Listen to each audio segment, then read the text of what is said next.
Ok, muy buenos días, bienvenidos iglesia, vamos a empezar con una oración y entonces arrancamos con la clase.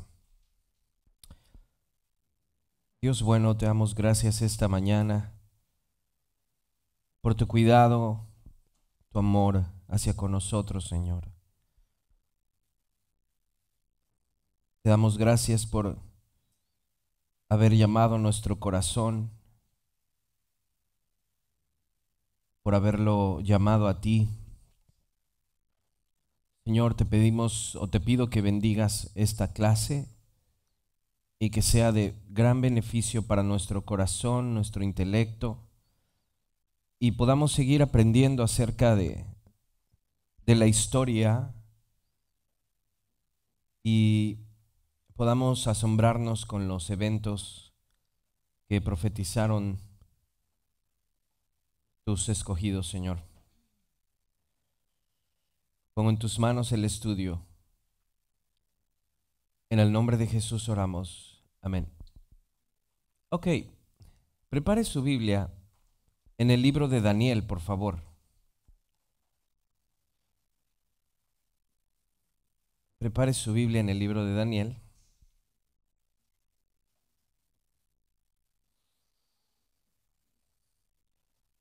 Necesito de toda su atención.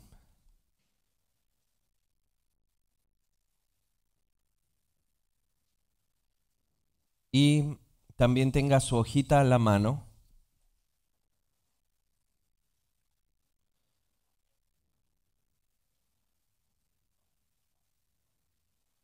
Y vamos ahí a su hojita, el primer párrafo. Y dice así: hemos por fin terminado el panorama del libro de Ezequiel. En él vimos diferentes profecías muy significativas. Ezequiel, ¿sí? Lo acabamos de terminar. ¿Alguien me puede decir de qué se acuerda de lo último que hablamos de Ezequiel hace 8 días? El templo, ajá. Que el Señor es el templo. ¿Algo más?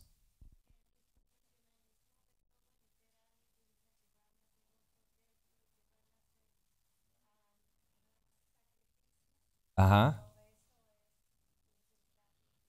Ya, y principalmente recordemos que uno de los puntos más importantes es que ellos defienden que ese tercer templo estaría en el milenio.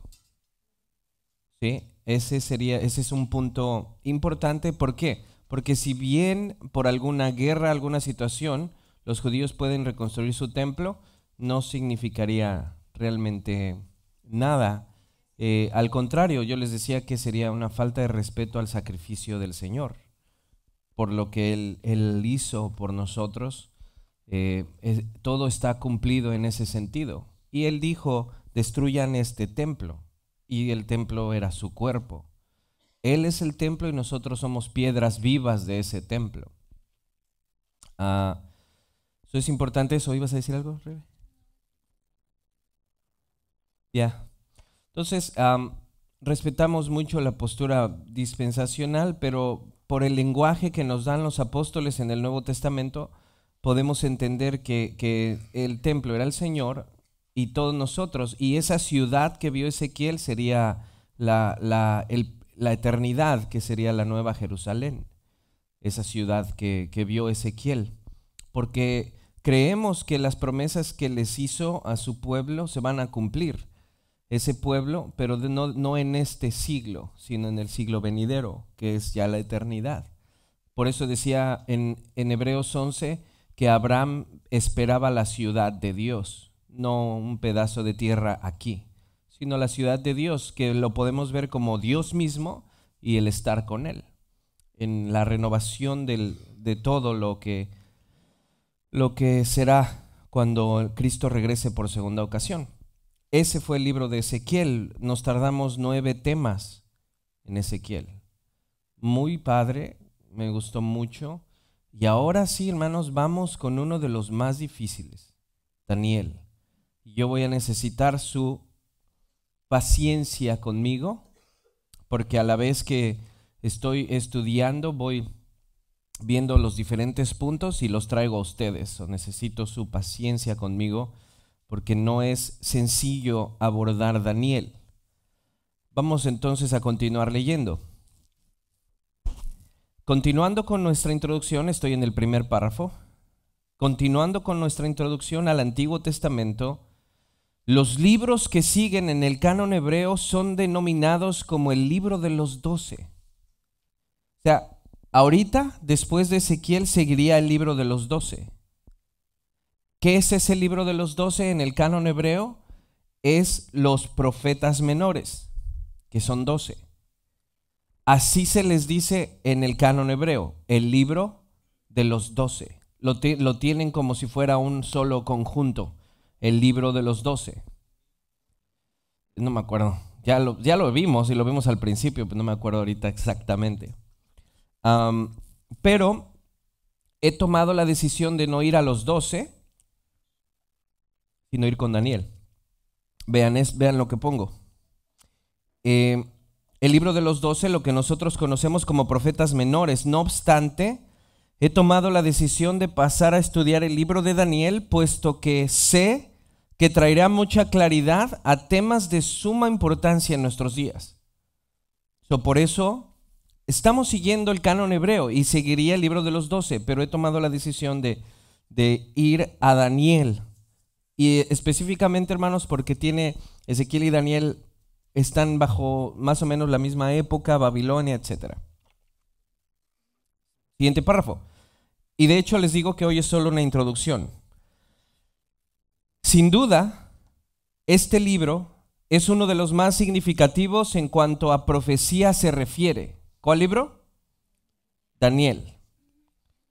Esta magnífica obra contiene detalles que son de gran importancia para la Iglesia de Cristo. Por ello, mi decisión de estudiarlo antes de estudiar el libro de los 12. El autor del libro es Daniel. Podemos corroborar eso en Daniel 9:2. Vamos rápidamente ahí.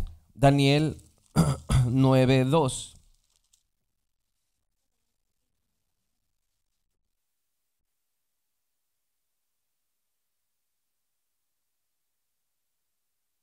Nuestro canon, el canon de nosotros, los que tenemos en nuestra mano, es diferente al canon hebreo. Nuestro canon está de acuerdo a la Septuaginta. La Septuaginta es la traducción del hebreo al griego.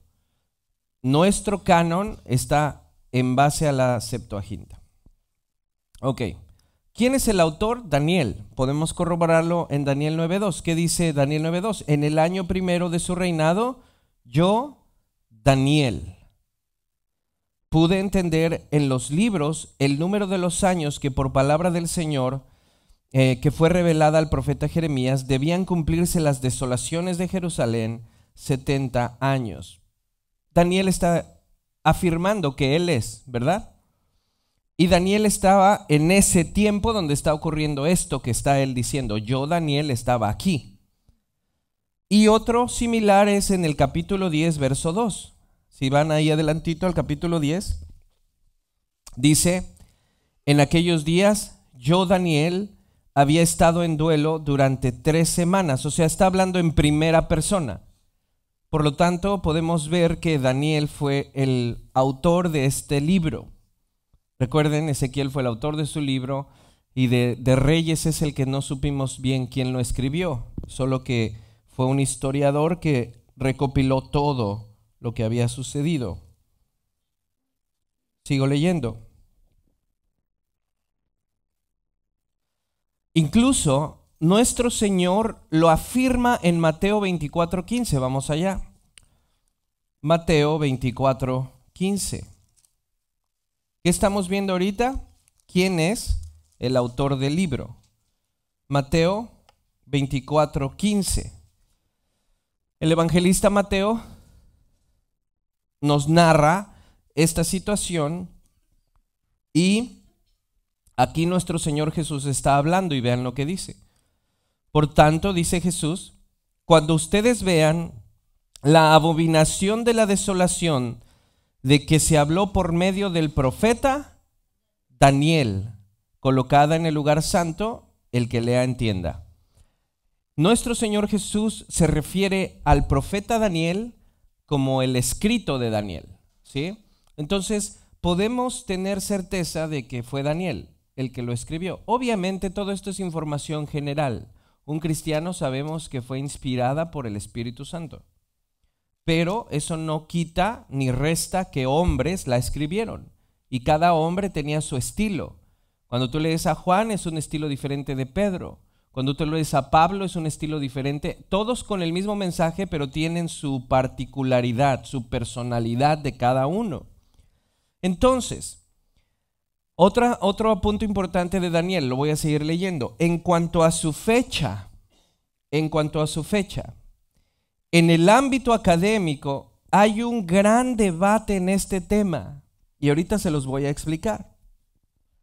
Existe una rama del estudio literario conocida como la alta crítica. ¿Cómo se llama esa rama? Alta crítica. Hay una diferencia entre la alta crítica y la crítica textual. La crítica textual es algo que yo les voy a dar aquí. En estas clases que estoy dando en la mañana, yo les voy a dar una introducción a la crítica textual. Esa es una. La alta crítica es otra. Van por la misma rama, pero son diferentes en un sentido. Vean esto. La alta crítica aboga por una fecha del libro alrededor del 170 antes de Cristo.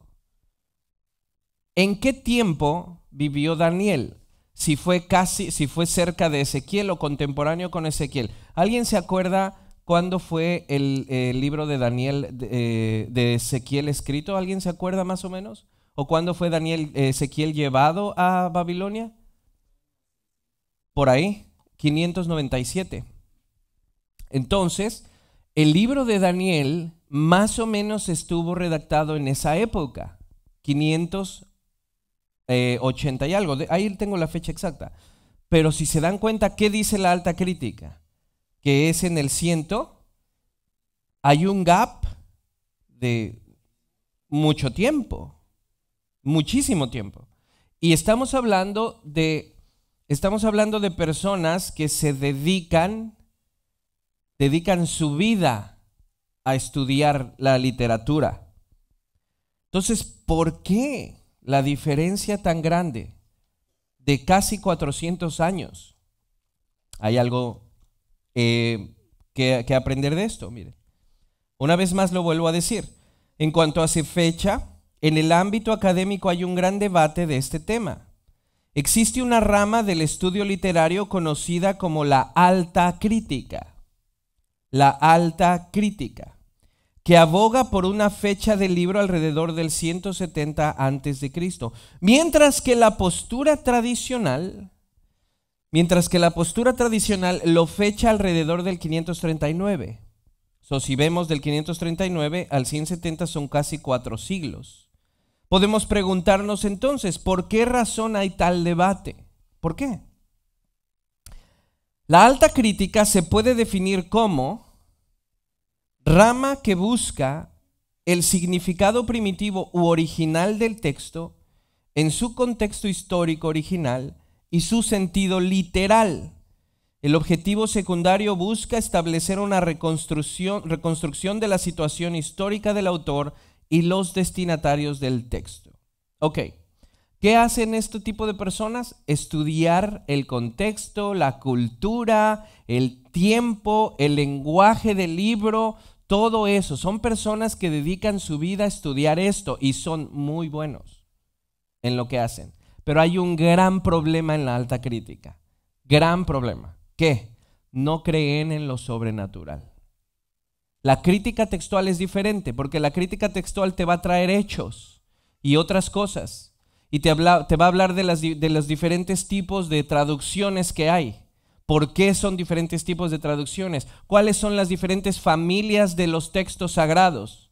Pero la crítica textual no niega lo sobrenatural. La alta crítica sí.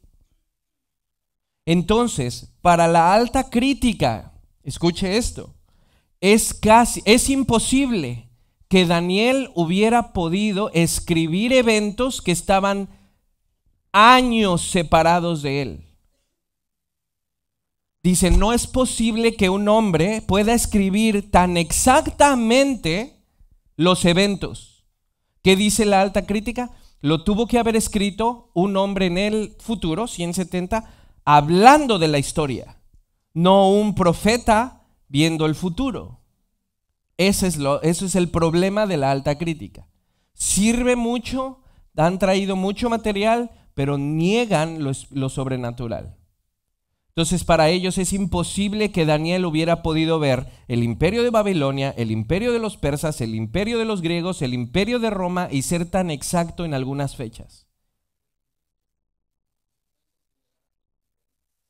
Se puede considerar en un punto, sí, aunque muchos son cristianos los que hacen alta crítica, pero niegan ese tipo de cosas, por lo tanto hay un problema.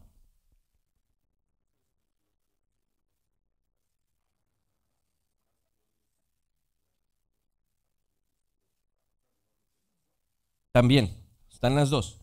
Porque en el profeta está la profecía, ¿cómo se llama? Aquí lo tengo. Predictiva. La profecía predictiva, lo que va a pasar. Pero también está la profecía en retrospectiva. ¿Qué es eso? Que al profeta se le explica por qué pasó lo que pasó. Qué estaba pasando, etcétera. Pero está para los dos lados. Pero en la alta crítica para ellos dicen es imposible que Daniel haya... No. No, aquí estamos para venir con los hechos históricos. No podemos atribuir ciertas... ¿Sí? ¿Me explico? Sí. Aunque eso no quita que hay muy buenos historiadores correctos que también afirman lo sobrenatural.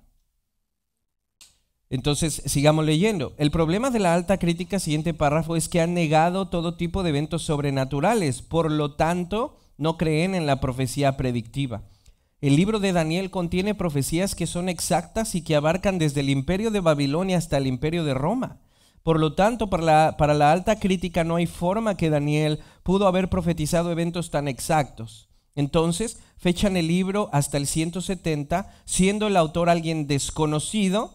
Y de esa forma ya no se toma el libro como profético, sino histórico. ¿Sí me explico? Otra razón, y esta es otra razón, por la cual lo fechan de manera tardía es porque hay capítulos en arameo. Este es uno de los libros que está escrito en hebreo y varios capítulos en arameo. Entonces ellos, los de la crítica, se ponen a pensar, el arameo vino después. Vino poco después. ¿Por qué Daniel escribiría en arameo? Dicen. Entonces se agarran a ciertos factores y dicen, no es posible. Pero bueno, como cristianos, afirmamos que Dios dio las visiones y profecías a su profeta, tal y como lo narra en el libro. ¿Sí? No necesitamos pensarle tanto, tal y como narra, yo tuve esta visión, yo Daniel estuve ahí, yo Daniel vi esto, yo Daniel vi el otro. Esta alta crítica también critica a Isaías y se dice en la alta crítica que ellos creen que hay tres autores del libro de Isaías. Uno, el mero, otro Isaías más tardío y un último Isaías recopilando todo. ¿Por qué? Porque dicen, no es posible que Isaías haya visto también al profeta, al rey de Ciro cuando está siglos después de él. No es posible. Entonces critican a Isaías y critican a Daniel por lo mismo. Entonces, como cristianos afirmamos que Dios dio las visiones y profecías a su profeta. Por ello creemos que Daniel es el autor y su fecha correcta es alrededor del 539. ¿Y qué vimos al principio? Yo, Daniel, en 2 capítulos. Y esos solo son 2 capítulos, 2 versículos de varios que se pueden ir para ver que Daniel es el autor. Yo Daniel estaba ahí, yo Daniel hablé con él, yo Daniel estuve en el foso de los leones. ¿Sí?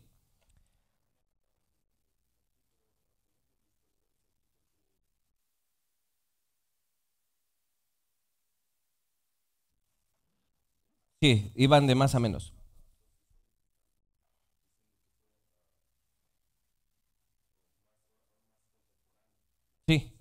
Sí, después, haz de cuenta que los eventos fueron aquí, ellos lo marcan 400 años después.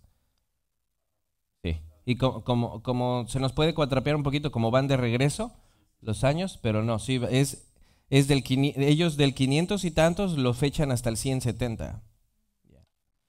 Ok, en cuanto al idioma, el arameo, muchos eruditos afirman que el libro contenga capítulos en arameo no representa un problema, puesto que en tiempos posteriores se utilizaba mucho la traducción del hebreo al arameo para poder enseñar al pueblo que iba tomando el arameo como su lengua oficial. ¿Qué está diciendo? Como pasaron los años, se han copiado los libros, ¿sí? Nosotros no, esto no es el original. Lo que tenemos en nuestras manos son copias de copias de copias de copias de copias de copias de copias. Entonces, ¿qué están explicando? En el tiempo de Daniel estaba el hebreo, pero el arameo estaba empezando a surgir. Para el tiempo de Esdras y Nehemías, ellos ya hablaban más arameo que hebreo. Aunque hablaban hebreo, hablaban mucho arameo. De hecho,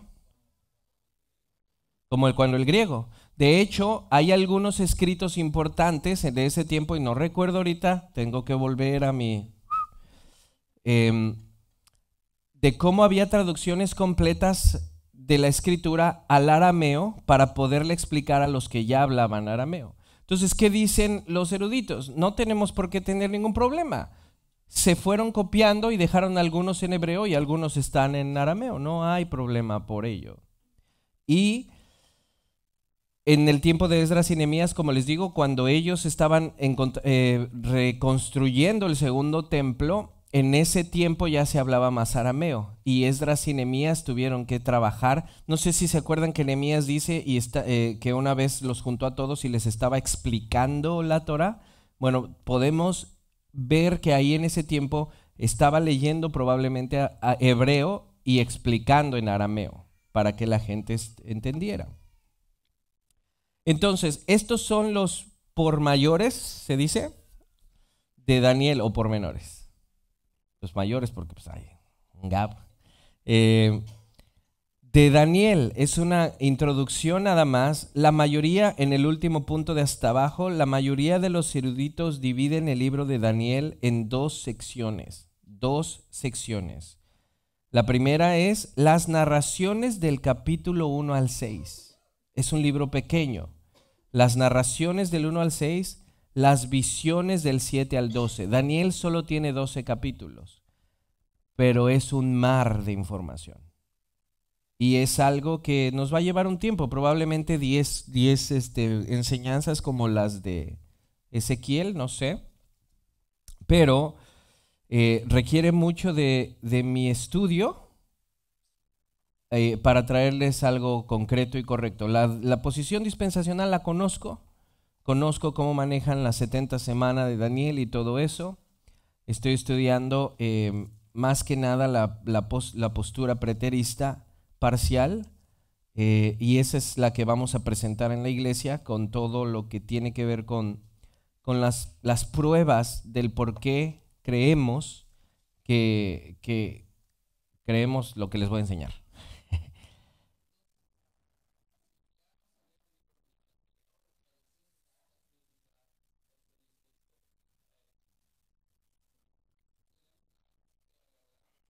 Sí, siempre tienen información muy buena.